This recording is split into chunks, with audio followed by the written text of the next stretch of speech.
Hello and welcome to another spooky episode of Northside NOW. This is the podcast where your mischievous hosts take you on a tour through all of the ministries and the strange happenings around Northside Church.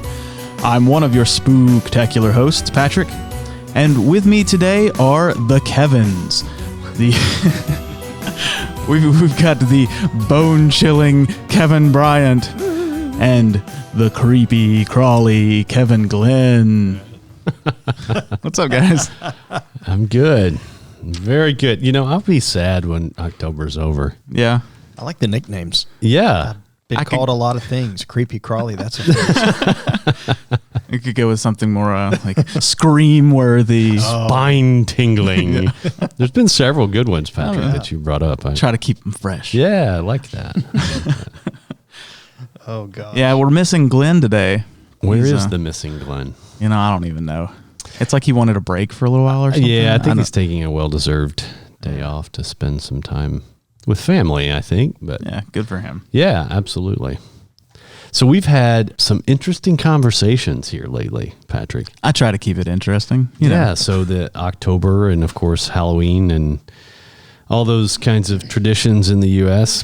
brought about several interesting conversations. And I don't know if we do need to do a little recap for Kevin Glenn, but I would love to hear some of his thoughts on things that we've talked about. So, Kevin, take it away.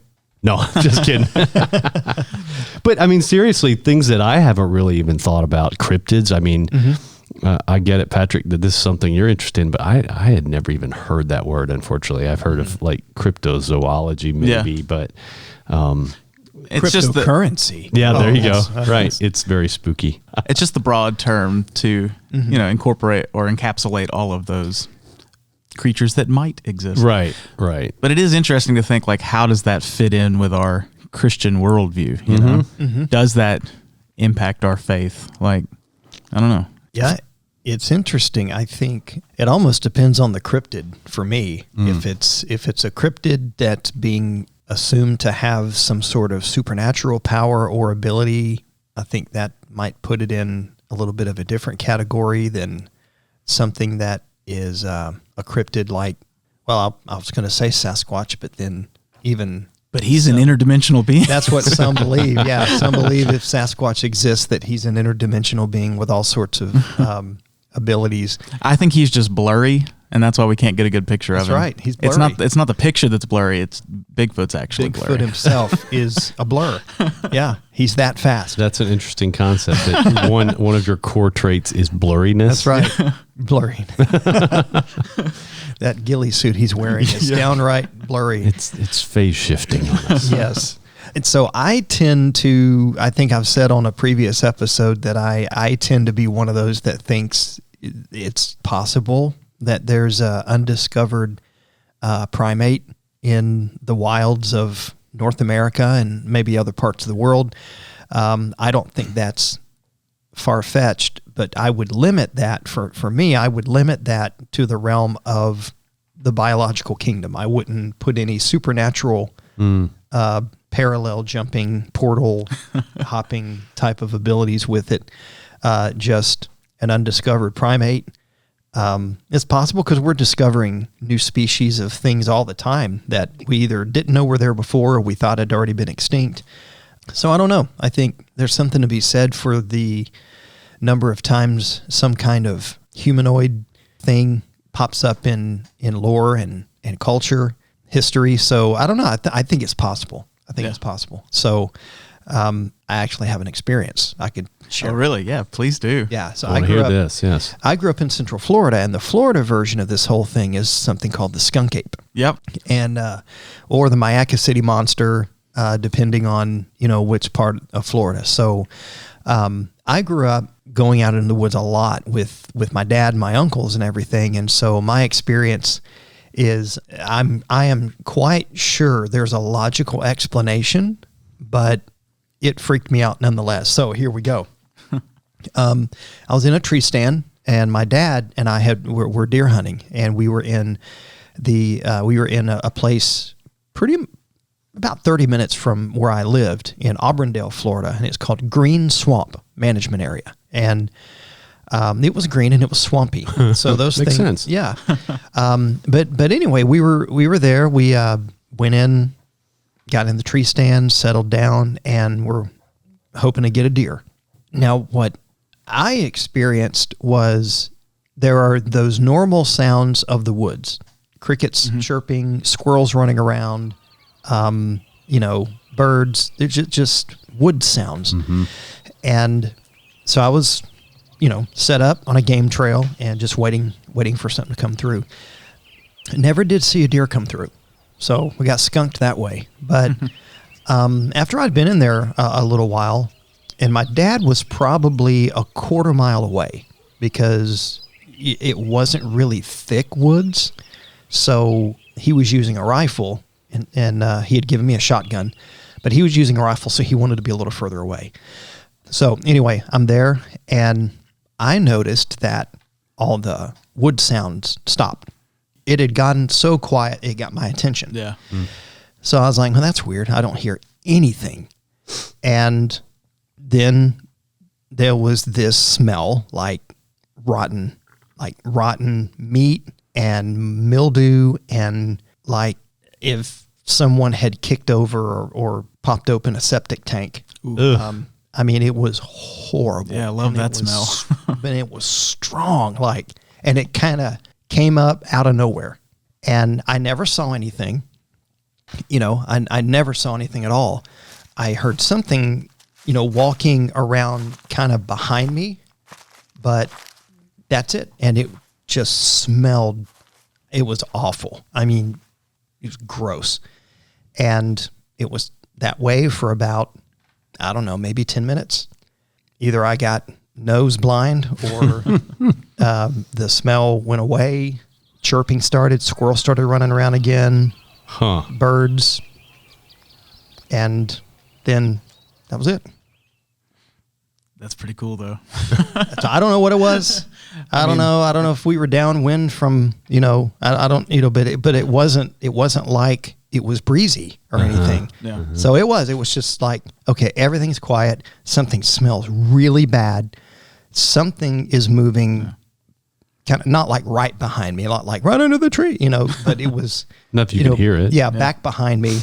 But I was like, if it is something, I don't want to spook it because it was so quiet that I felt like any move that I made was going to, Be loud. Yeah. And draw attention. Yeah. And so I just kind of set it out, and that's my experience. I don't know if the skunk ape came around. I don't know if maybe that breakfast burrito had an effect on me, a biological episode that I wasn't aware of. I don't know. Well, things tend to go quiet like that when, there's a predator around because they're trying to, not be eaten. It was weird. It was weird. I wouldn't call it high strangeness, but it was unusual, and I've never experienced anything in the woods like that since then. That's pretty cool. So there you go. Who knows? Did I encounter the skunk ape of Central Florida? Let us know in the comments. Yeah. It smells skunky to me. Yeah. I don't think... It could have been my cousin. My cousin didn't bathe very often, and he lived in that area. He was just like, hey, what y'all doing out here? What y'all doing? What y'all doing? What's going on out here? Why didn't you ask me to come? I mean, I don't know that I've had an experience like that, but I've definitely been in a dark place like a church or something and felt like there was someone there. Yeah. Or heard something that I thought somebody was in the hallway and they weren't. But I think my problem is I just haven't spent enough time in the woods. I don't get a chance to see Bigfoot. I need to go on like a Bigfoot expedition or something. yeah. Hey, man, we should go squatching. Let's go. Squatching. Can we call it a sabbatical and go squatching? Squatch sabbatical.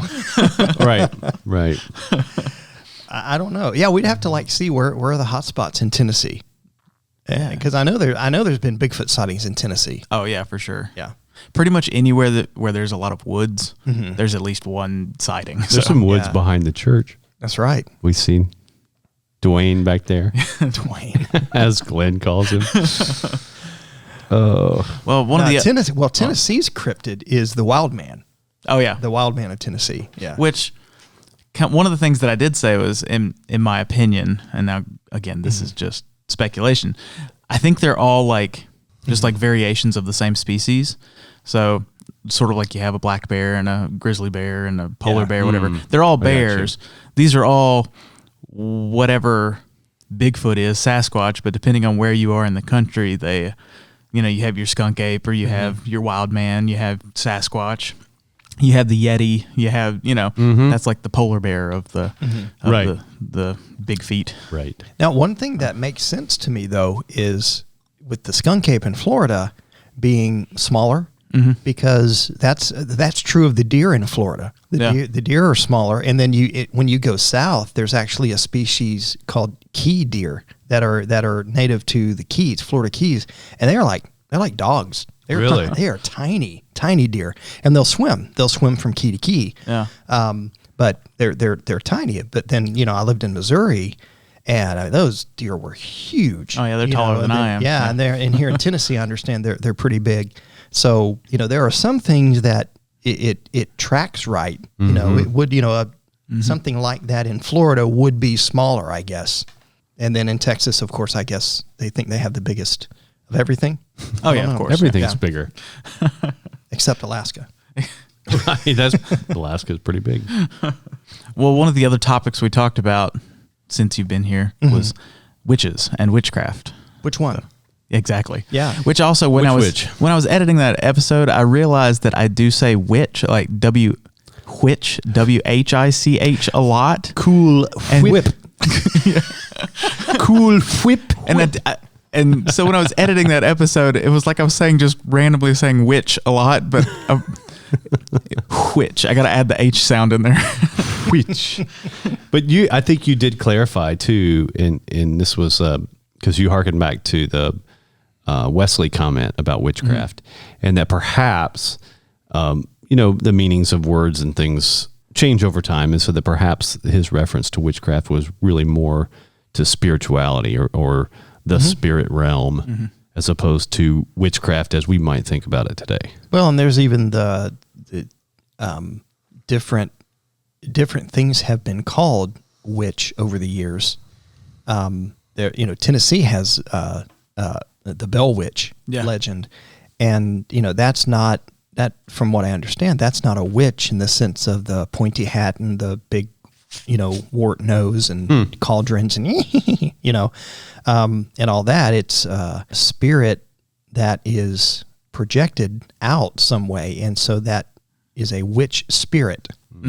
And I think more along the lines of a haunting or something of that nature than a witch with a broomstick and a and even that image is really more a touristy concoction cooked up by, you know, people wanting to you know, attract visitors to Salem. Yeah. Because the Salem witches, or those accused of witchcraft in Salem, I should put it that way, they were not, you know, broom flying, pointy hat wearing. Yeah, we touched a little bit on that. Yeah, because that image of your witch with a pointy hat was kind of thanks to the Wizard of Oz. Yeah.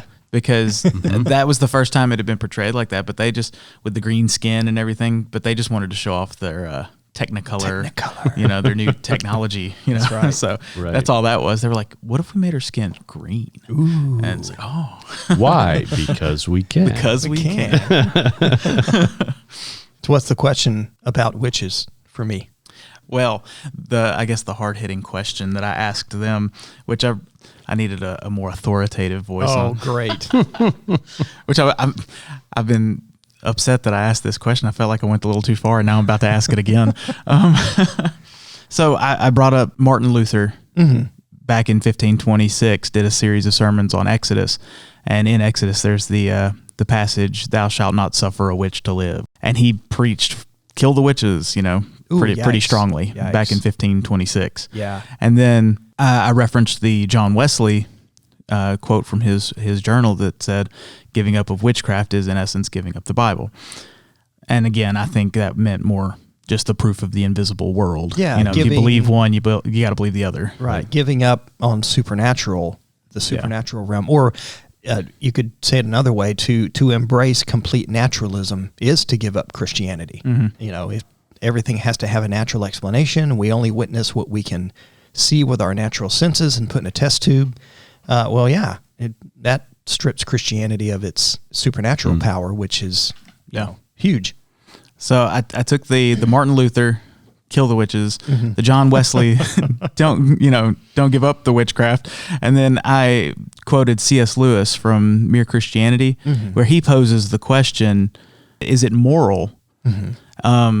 So if they had really been witches in Salem, were the people of Salem justified in what they did?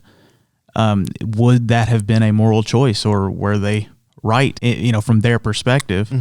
I don't know. That was the question. And okay. So that's not so bad. Just the morality of that. You know? No, that's not so bad to untangle. I think, well, since you brought Lewis into it, I am intrigued because Lewis is I love Lewis. So, okay. So taking Lewis's comment, I think the justification of what would be in essence a form of capital punishment for them, I don't think that would have been on the basis of them being witches or not, but would have been on the basis of what kind of crime was committed. Was it a murder?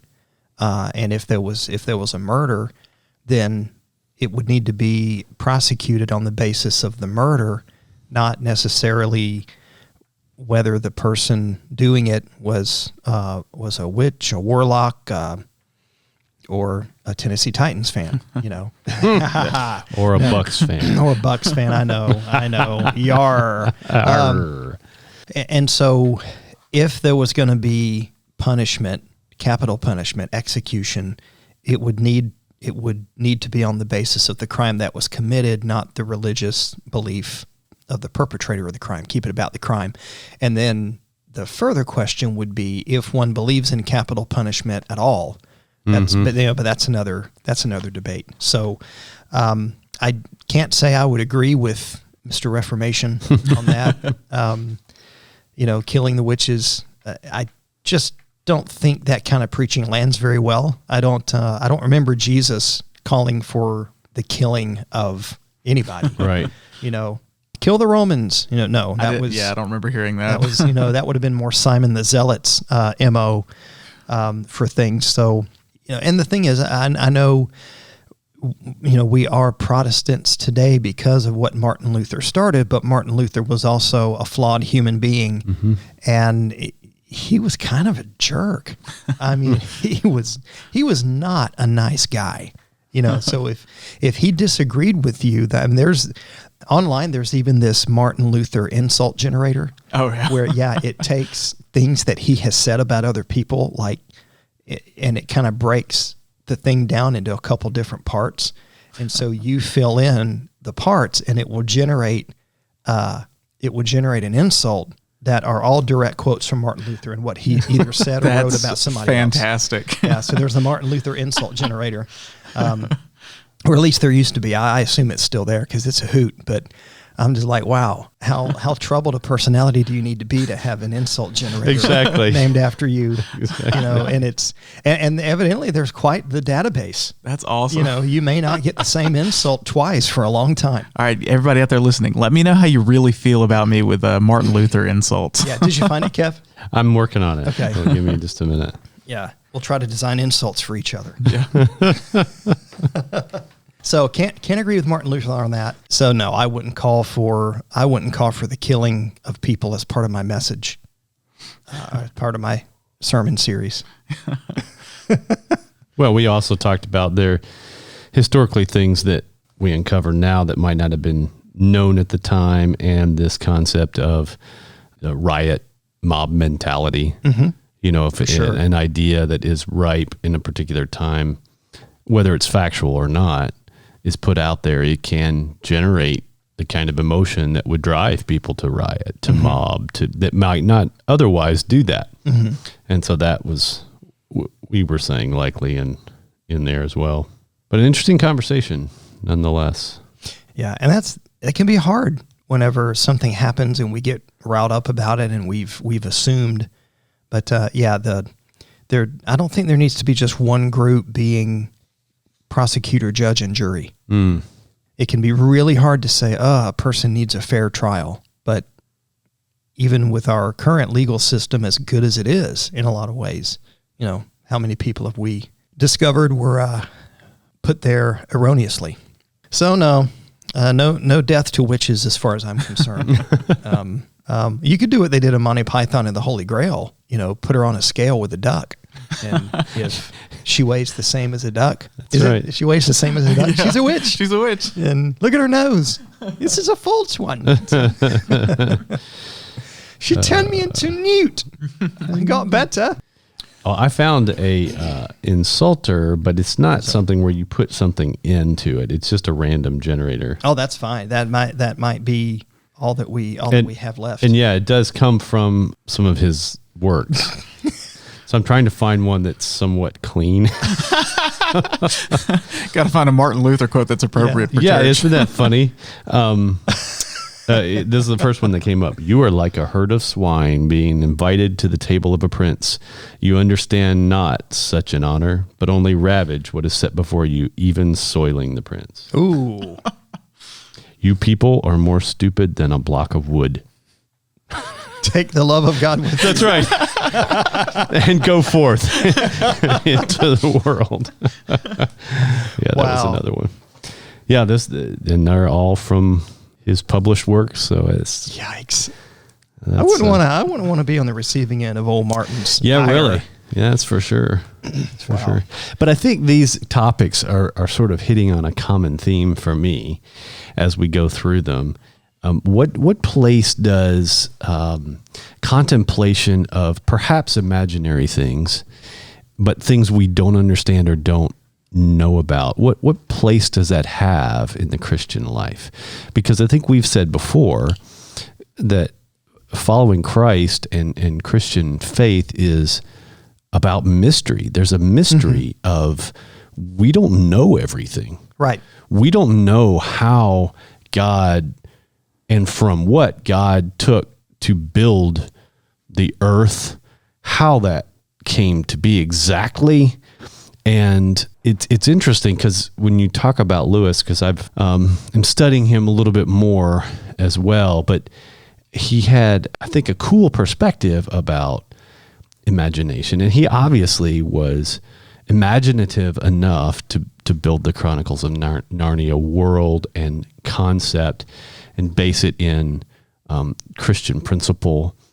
But the more in many of his essays, he talks about other things like aliens, for example, Yep. that I think we're going to talk about a little bit more today. But is it wrong to imagine something, if it's not spelled out in the Bible, and to think, well, that could have happened? We don't know.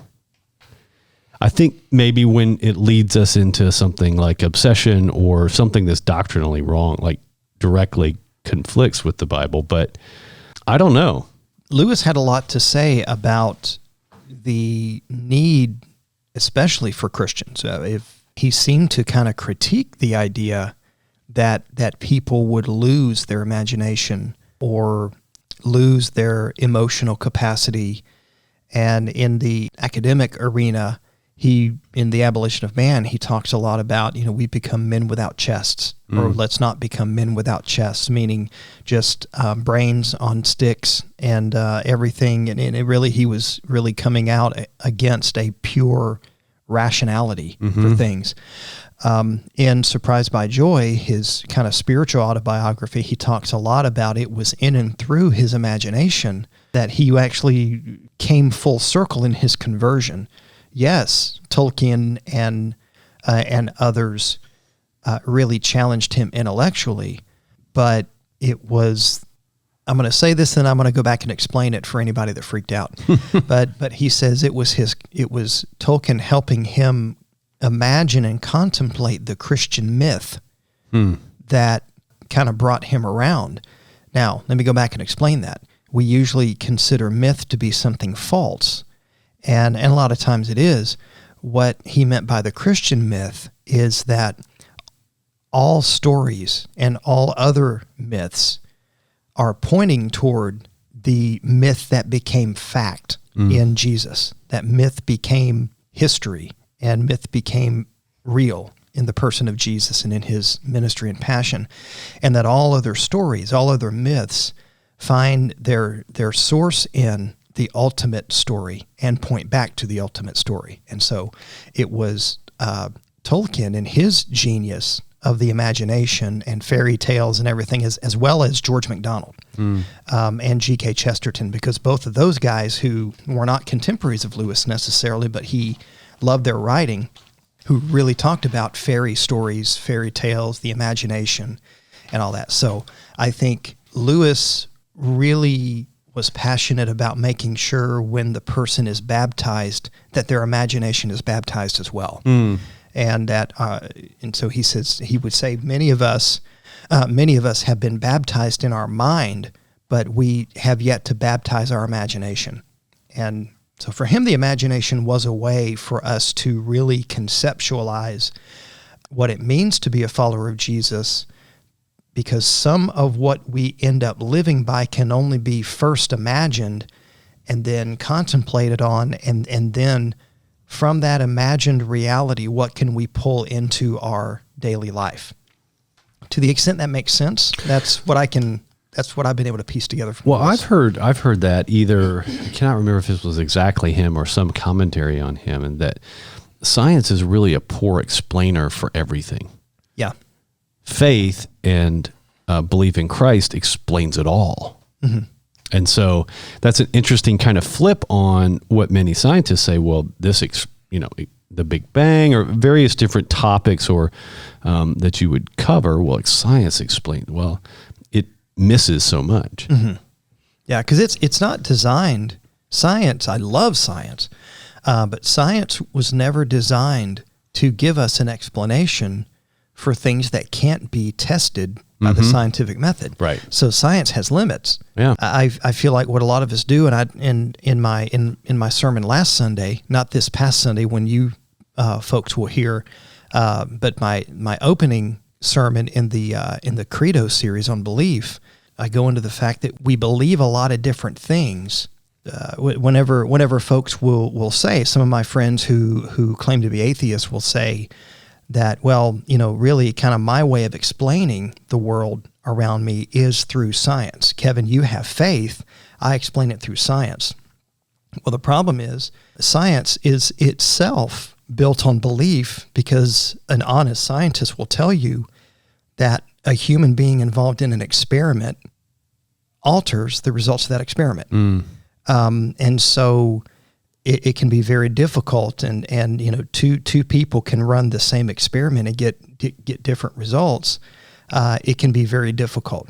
So even in the scientific realm, the idea of total objectivity is something of an illusion, because there's a human element to it. So even the scientific method is built on some beliefs about the extent to which that method can give us the results we're looking for.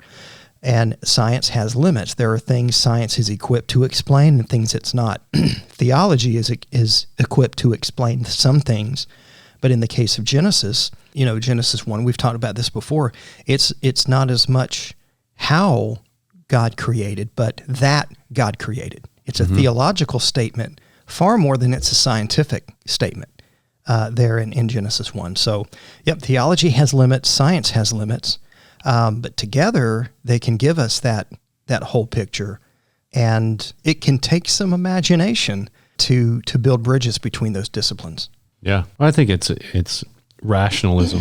For a lot of folks, rationalism really taking precedent over, the existence of faith in Christ's story. I want to be able to reason everything out. Right. I want a fact for everything out. If you don't, it's sort of the Thomas situation. If you don't show me, if I can't feel it, if I can't touch it, then it might not be real, which leads to it's not real. And so, I think that hooks people a lot. It stumps them a little bit. Well, I think this leads in great to our topic of conversation for today, for ParaNorthside Activity. The topic of aliens and extraterrestrial life. Are we alone in the universe? The truth is out there. Yeah. Aliens. Mars attacks. Is there life out in the universe? Are we the only inhabited planet? Or, Oh, man. I don't know. How are we feeling about this topic? I don't know. I don't know. You're all into Mars and stuff. Do you think there's Martians? Not like what used to be in the Warner Brothers cartoons. I'm going to destroy you with my P13 determinating modulator. Yes, that's Isn't right. that lovely? Exactly. I don't know why I'm jumping into this first, but You're our resident space expert. well, I get, it's interesting that there have been folks like, I was reading a little bit, John Glenn, that saying going to space actually strengthened his faith because it gave him a different perspective, and he just could not conceive how any of this was possible without a creator. I'm reading a little bit into what his comment was, but basically it was that his faith was strengthened by going to space. Many will say, the arguments, there's so many planets, galaxies, all this stuff. There has to be something else somewhere. Fermi's paradox. Well, does that That's right. does that affect our faith at all? Are we the only planet that Jesus came to? Well, and for many people, the story that we know in the Bible is a uniquely human story. It can't have happened anywhere else. It's all about God and his human people. Mm-hmm. There are others that take the perspective, and the fact that we don't know, if you ponder that a little bit again and understand that God's ways are higher than our ways, there's still things we're discovering to be true sort of scientifically that we never knew before. Is it just because they just started happening? No, it's just because we have gotten to the level of knowledge and understanding that we grasp it now, right? So the fact that exists means there's a lot we don't know.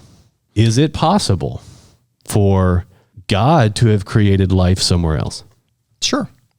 And so if it is possible, then there might be life somewhere else. Now, is it intelligent life?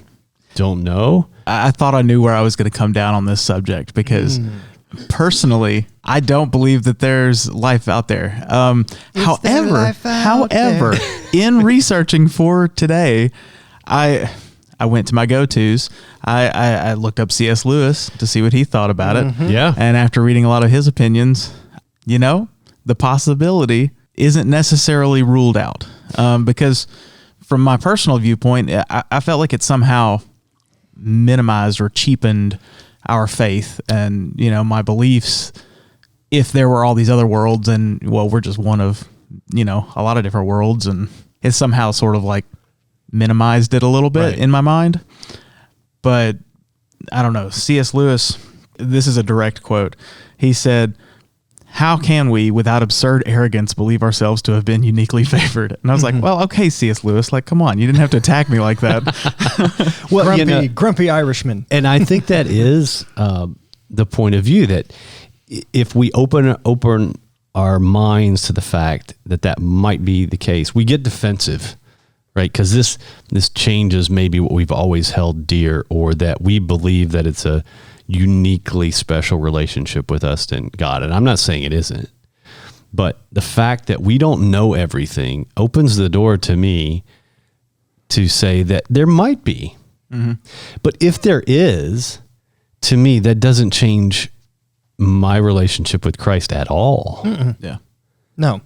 It doesn't change what he's done for me.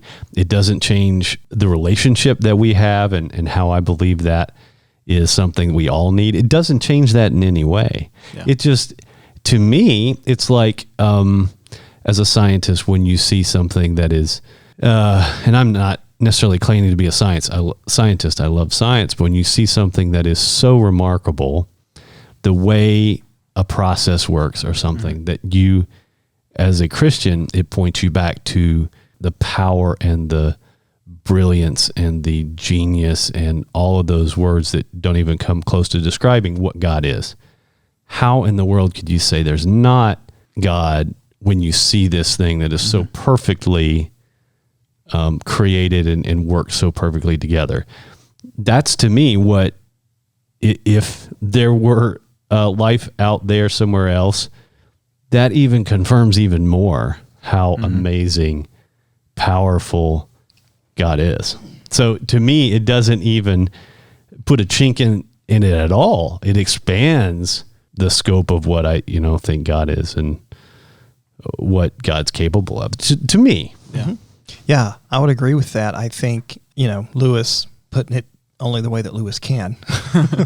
But, I think kind of tying this back to imagination, I think some of the really neat theological and spiritual considerations for that can be seen in his space trilogy, Out of the Silent Planet and Paralandria and That Hideous Strength. When he goes to these different planets, they are not fallen yet. Mm-hmm.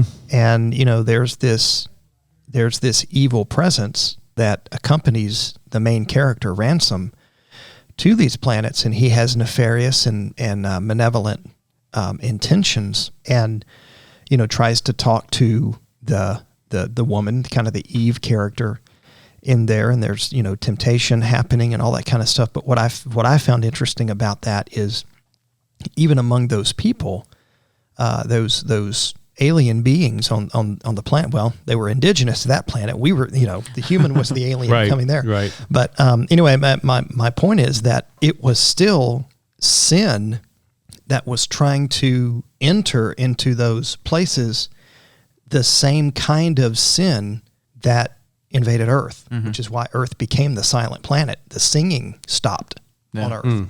And so what I love is in last night's Frequently Asked Questions, I was talking about moral absolutes. And moral absolutes are moral absolutes because they are right or they are wrong. Only a Sith deals in absolutes. Oh, I know. Oh, dear. Which is an absolute statement, Obi-Wan. That makes you a Sith. Oh, dear. You're right. So sorry, I just derailed that a little bit. No, that was so good. That was so good. You got me on that one.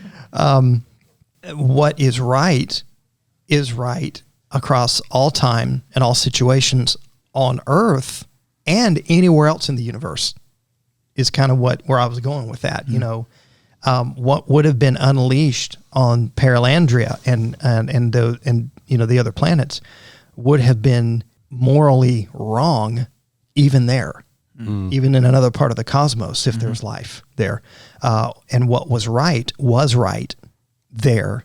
So it was like across the cosmos as well, which I just think is so cool. Yeah. And it took Ransom sacrificing himself to spare that. So it doesn't shake my faith at all to entertain the possibility of there being life on other planets. Yeah. Because if there is to be redemption, whatever is right and moral and good here, the same rules would apply. Whatever is sinful, the same rules would apply.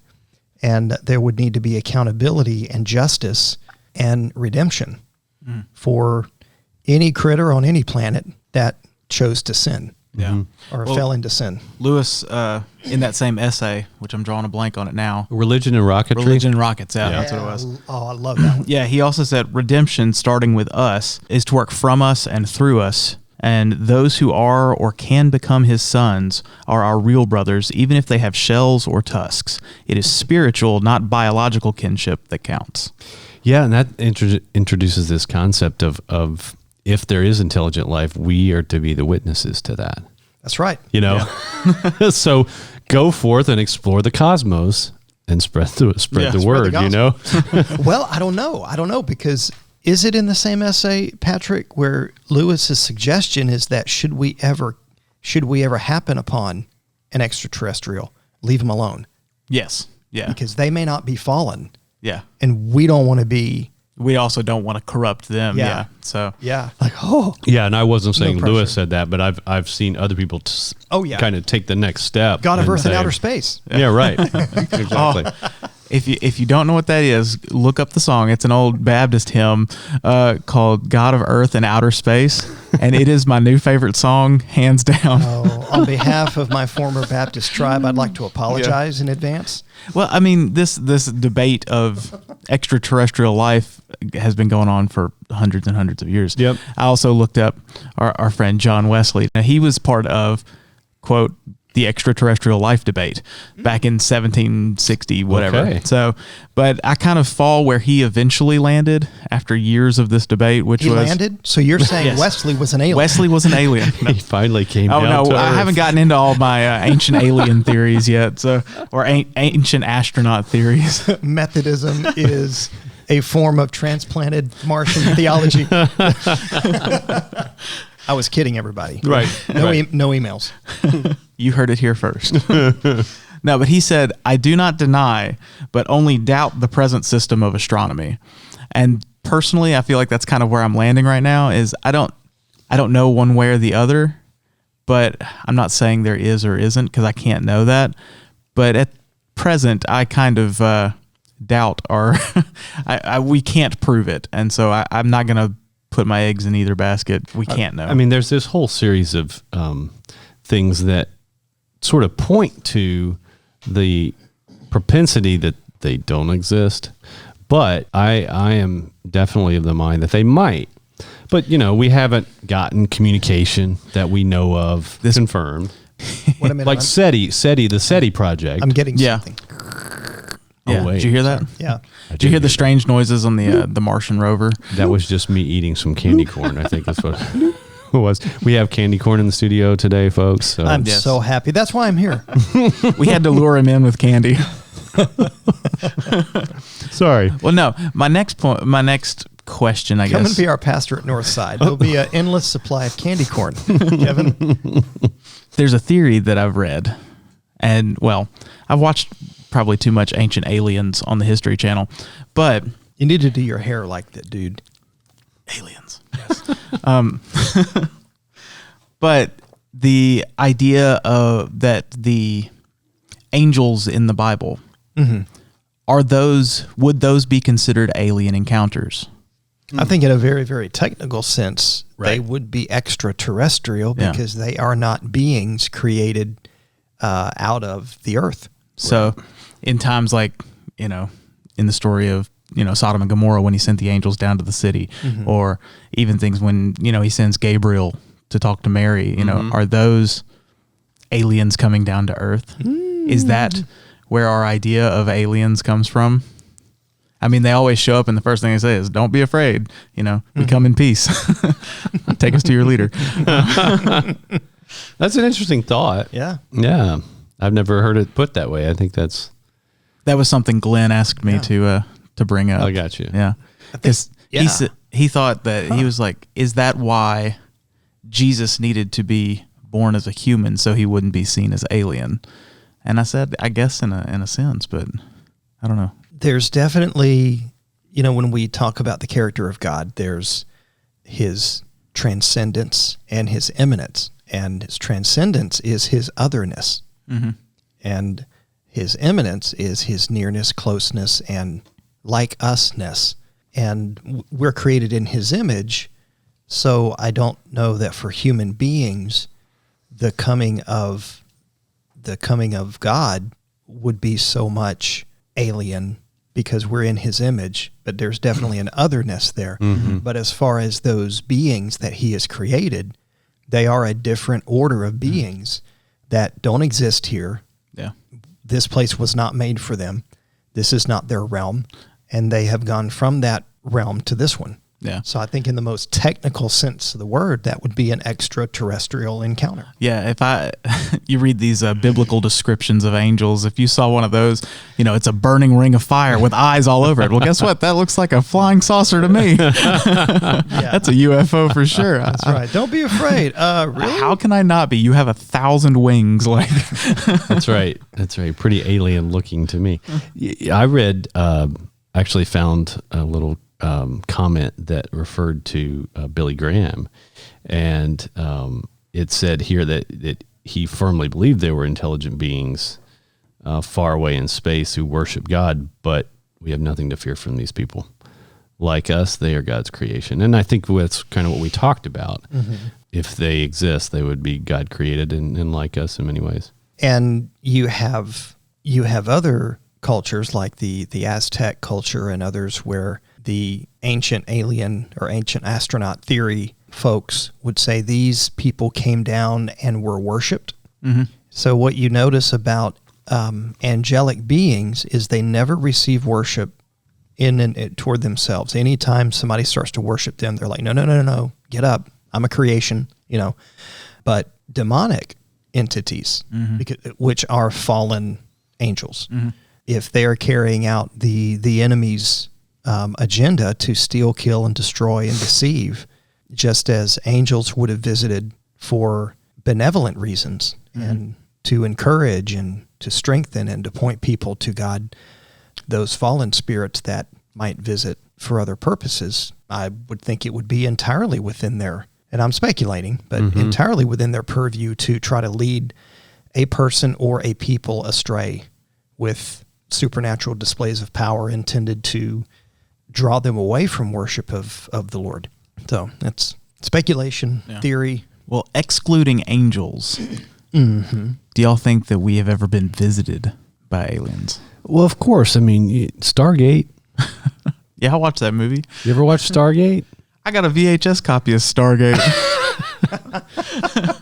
They're ancient aliens that pretended to be or created the Egyptian race, and they built the pyramids, which are actually spaceships. And well, one of my favorite that's all Ancient Aliens is, if you ever wonder. Yeah, right. But one of my favorite episodes, I can't remember what season it's in now. It's like 8 or 9, but it talks about how the Garden of Eden was really just a laboratory where the aliens created life, and that humans are actually alien hybrids. That they injected the human species at the time with alien DNA, which gave us our, I don't know, it was like that was the eating of the apple, was when they injected the alien DNA into us. Yikes. I would, my comment to that would be similar to my comment about Wicca last week. Jesus is not a part of that. So that's a big problem.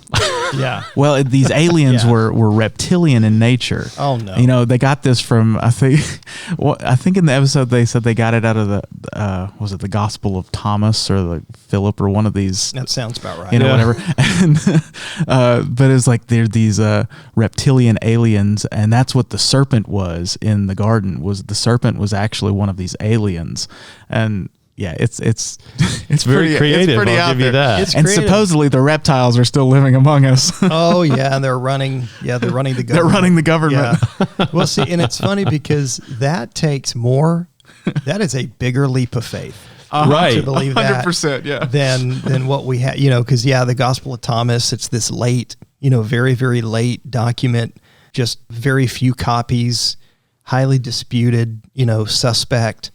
And yet we have thousands and thousands and thousands of New Testament and manuscripts and Old Testament copies that are amazingly consistent across centuries. Mm-hmm. And, we have more information about the historical Jesus than we do about the historical Julius Caesar. And yet, no, it's got to be this thing with this obscure Gospel of Thomas weird thing. Over here, it's got to be the reptiles, man. Got to be the reptiles. It's got to be that. So it's that's a reach. That's quite a reach. Although I will say, I'll go on record. I'll say I don't think we've been visited. Personally, I don't think we've been visited. I think a lot of the accounts of phenomenon are some kind of experimental aircraft that the government's got to test them somewhere somehow. Mm-hmm. And when I lived in southern New Mexico, they were testing a lot of the early stealth fighters out of Holloman Air Force Base in Alamogordo, north of us. And if you didn't know what those were, you'd be saying there's a triangle-shaped UFO flying around at night. And the thing is, you would have been right. Yeah. It was a triangle-shaped flying object that you had no identity for. UAPs. Yeah. And then all of a sudden, in the Gulf War, like, hey, we got these new things. Right. Yeah. Right. And people in southern New Mexico is like, oh, we've been seeing those flying around for years. We've been calling it in. Yeah. So I tend to think that a lot of the sightings and stuff like that, I think the government would be more than happy to have people really, really riled up about UFOs and aliens and little gray men and everything, rather than the public really being privy to some of the experimental things that they're doing. Yeah, that sounds right. Yeah. It's like, they think it's aliens. Great. Hey, look over here, look over here, look over here. It's yes. Yeah, There's this direction. There's a podcast that I listen to called Strange Arrivals. Oh, yeah. And it talks about different alien abduction stories and things like that. Well, the first season is all about the Betty and Barney Hill abduction, which is the first documented alien abduction. And since then, books have come out and all this kind of stuff that has disproven this. And that's kind of what the season is about. It takes you through the whole thing, interviews and all this, but it kind of disproves it. But then they show how pretty much every abduction, quote, I'm doing finger quotes, since then has sort of been based on that and just sort of built off of it. And so it's kind of hard for me to believe any of these abduction stories when I know they're all built off of one that was proven false. So yeah, but I want to believe, to quote X-Files. Yes, I want the truth is out there. Yeah. Yes, that's what it says. I actually want to believe that there is intelligent life on another planet somewhere. I want to believe that. I hope they're not fallen. And I have no doubt that whenever God brings everything to restoration on the earth here, that it'd be cool to be able to interact with them and find out what their story has been, what their experience with God has been. And if they're not fallen and they remain non-fallen, what was that like? Yeah. So I don't know. I'm kind of pulling for there being somebody out there. Yeah. Yeah. As being a big Star Trek fan, I would agree. I mean, I think that I just think God is so much bigger than we can even imagine. And if that's something that is a part of his plan, then, thumbs up to that. It doesn't, and I read this somewhere too, it doesn't really change my experience about the cross story, the incarnation. None of that changes if he created life somewhere else. And to me, that's good enough. So is Jesus just making his rounds around all the planets, and like he ascended to another planet to then go be with them, and when he comes back, it's just he's making his rounds around the planets? Like you said the other day, is that why he's not been here? Is that why he's not been here? Is that what we're waiting for? We're waiting for him to get through. Been here, finger quotes here, just not been here. He's like I'm just joking. This is my turn to be joking. he's like Captain Marvel. That's why he's not he's here. Been busy. He's been busy. He's been busy. There's other planets that need him. Right. Yeah. Oh my goodness. Well, who's to say another planet needed an incarnation? Right. True. Well, true. If they're not fallen. Interesting things to think about. Yeah. Have you guys seen Arrival, the movie? Yeah. I haven't watched that one. That is good. Pretty good. Yeah. Is good because it does really struggle with this, and this is totally a little bit off topic, but the fact that how would we even understand an alien, a vocabulary or whatever? It's not like Shoot first, ask questions later. There's been plenty of that historically. Yeah. I've seen Independence Day. Yeah, right. But it struggles with this idea of how do you understand that with no translation device or any kind of what's the tablet that is supposed to be kind of the key to unlocking the Egyptian? What's the name of the Speak and spell? No. Rosetta Stone. Rosetta Stone. Thank you. Oh, it was right there on the tip of my tongue. Speak and spell. Yes. Or Google Translate. There you Yes. That doesn't work, but it's a cool. I encourage you to watch it. It's a cool exploration of how they interact and how they even struggle to find that. It's kind of like James Cameron's Abyss. Yeah. Yeah. It is similar in some ways. I say that without having seen Arrival. The Arrival? I think it's called Arrival. No, yeah. A story, Project Hail Mary, is really good. You have to get the audio book and listen to it because the way that the story is told, the alien that the guy encounters doesn't speak in words.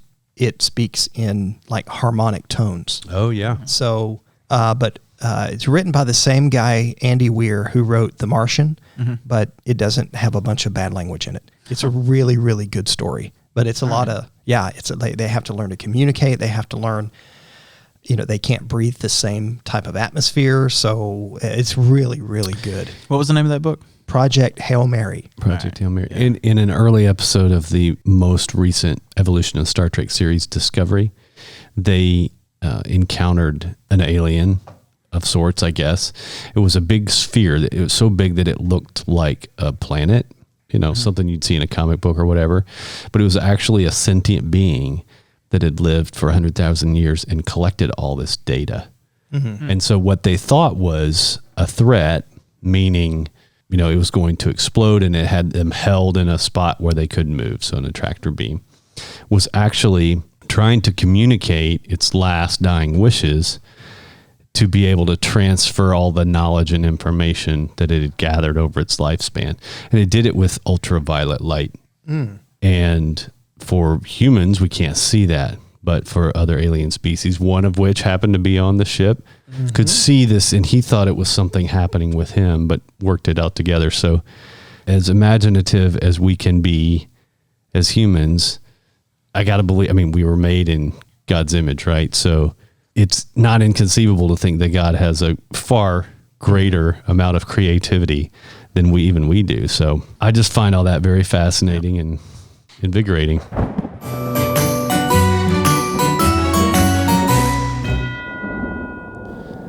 Well, we've also got a lot of fun stuff coming up. Yeah. But one of the things still going on is Rev Kev's FAQs on Wednesday nights. Yeah. You want to tell us a little bit about what you're talking about this week? Yeah, well, we got out of the genocide stuff, thank goodness. We made it out alive. We made it out alive. We did, and I think that was good. I think it was a little bit of a hiccup the first time I was talking about some of the literary devices that were used in ancient Near Eastern literature and communication.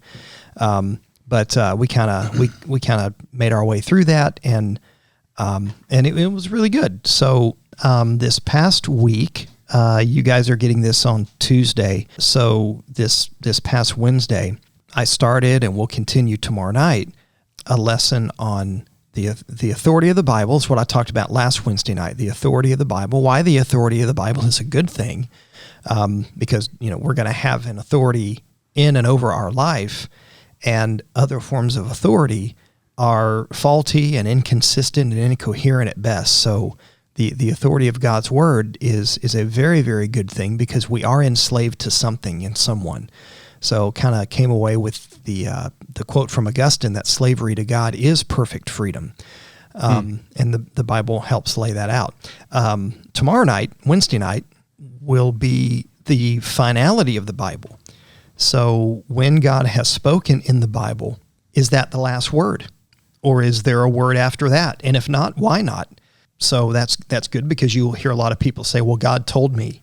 And if God's telling you something, but it's contrary to what's already written, so are you adding to the Bible? Is there additional revelation coming through you? And if so, what does that mean? If not, then what do you do with those times when people have said, well, God inspired me to A, B, C, D, E, but it's contrary to scripture that's been revealed? What do you do with that? So we're talking about the finality of the Bible, and also, has the Bible said enough? Is the Bible sufficient for all that we face in life? So that's what we're talking about in our next go-round. Well, I wish it said more about aliens. Oh, man. No, that's cool. We're all looking forward to that. Yep. I know I am. Also, keep these things on your calendar. If you're new to Northside, or if you've been visiting Northside for a little while, you are invited to Coffee with the Pastors on Sunday, October 31st at 10 a.m. in the Hope Hall kitchen. It's the last door on the left when you're walking down the hallway. It'd be a good opportunity for the pastors to get to know you a little bit better, you to get to know the pastors a little bit better. That'll be exciting. And then later that day, on October 31st, Halloween, we have Trunk or Treat Plus. Plus. Yes. Spooky petting zoos, spooky bouncy castles. Swamp Ape might be there. Yeah. Yeah. Or the skunk. No, you said Skunk Ape. Skunk yeah. Ape. Skunk Ape. Swamp Thing. That was Swamp Thing. I think that was a comic book character. Right. Movie star.